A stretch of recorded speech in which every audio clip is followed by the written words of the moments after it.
best educated students in the world, which left everyone wondering, really? Finland? These are the people who gave us the air guitar championship and the sports of cell phone throwing and wife carrying. These are the geniuses that cracked the code to good education.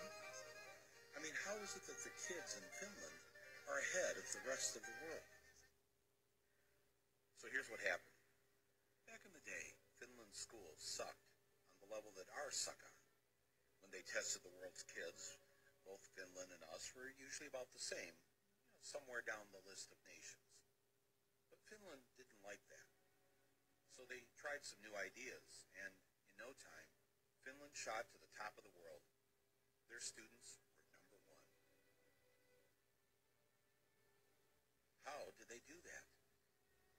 That was the one question I wanted an answer to, and I went straight to see the enemy's Minister of Education. Before I could say anything, she blurted out their top secret. They do not have homework. Wait, so you reduced the homework you've given them in school? Yes. They should have more time to be kids, to be youngsters, to enjoy the life. How many hours of homework did you get last night? About 10 minutes or something. 10 minutes of homework. Yeah. Maybe 15 minutes or 20 minutes. 20 minutes, but 20 minutes. Yeah. Well, if I would have done the homework, I think it would be like 10 minutes tops. Usually I don't really do homework that much. The whole term homework is kind of obsolete, I think. In that way, Your homework is obsolete. yeah, in that way that these kids, they have a lot other things to do after school. Like what?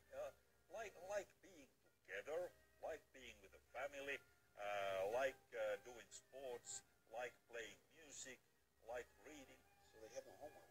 What if all they want to do is climb a tree? They could climb a tree. Yeah, they can climb a tree, then they learn how to climb a tree.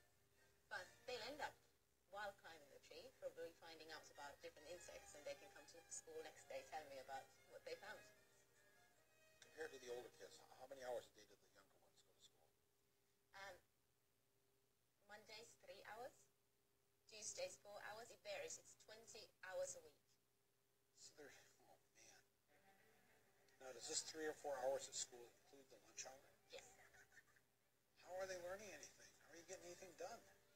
Your brain has to relax every now and then. If you just constantly work, then you stop learning. And there's no use of doing that for a longer period of time. Finland students have the shortest school days and the shortest school years in the entire Western world. They do better by going to school less. How many languages do you speak? English, yeah, Swedish, Spanish. Finnish and Swedish. Finnish, English, and German. French, German, Finnish and English.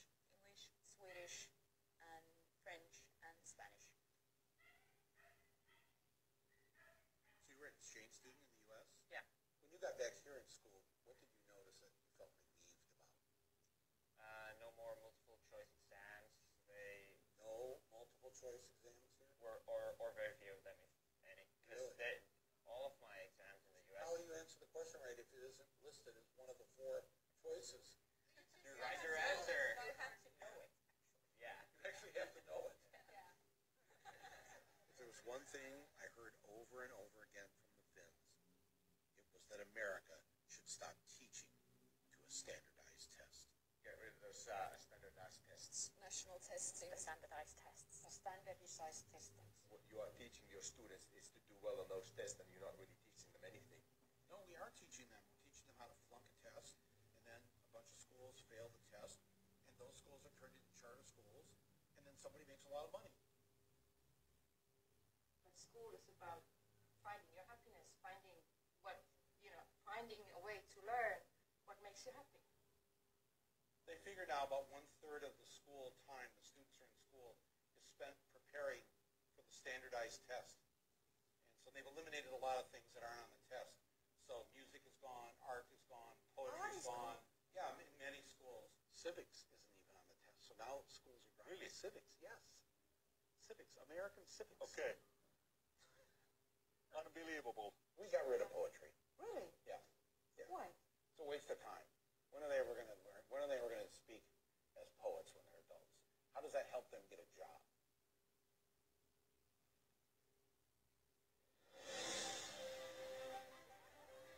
We try to teach them everything that they need so that they could actually use their brain as well as they can, including PE, including arts, including music, anything that can actually make brain work better.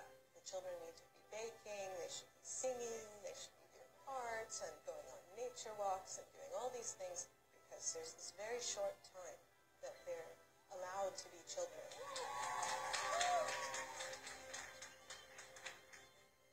If you don't have standardized tests here in Finland, how do you know which schools are the best? You know, people need a list. The neighborhood school is the best school. It is not different than the school which can be, for example, situated in the town center, because all the schools in Finland, they are all equal. When we move to a new city, we never ask where the best school is. It's never a question. So nobody has to shop for schools. There's nothing different in any of our schools. They are the same. It is illegal in Finland to set up a school and charge tuition. That's why, for the most part, private schools don't exist. And what that means is that the rich parents have to make sure that the public schools are great. And by making the rich kids go to school with everyone else, they grow up with those other kids as friends.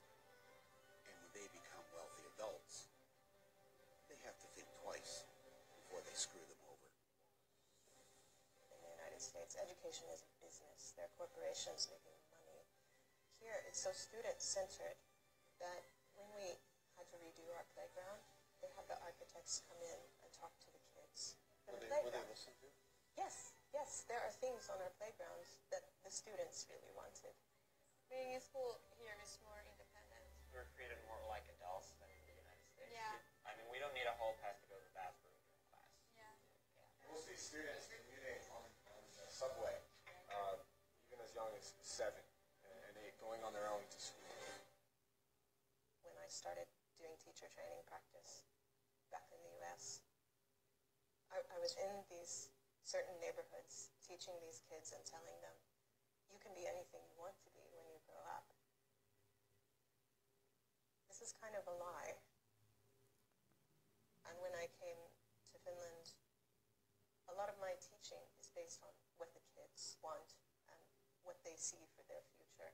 So it doesn't feel so false to say you can really be whatever you want to be when you grow up, because they're making it happen already. They already have such power.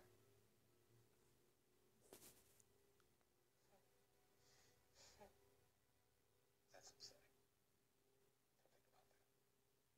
That our kids don't have that.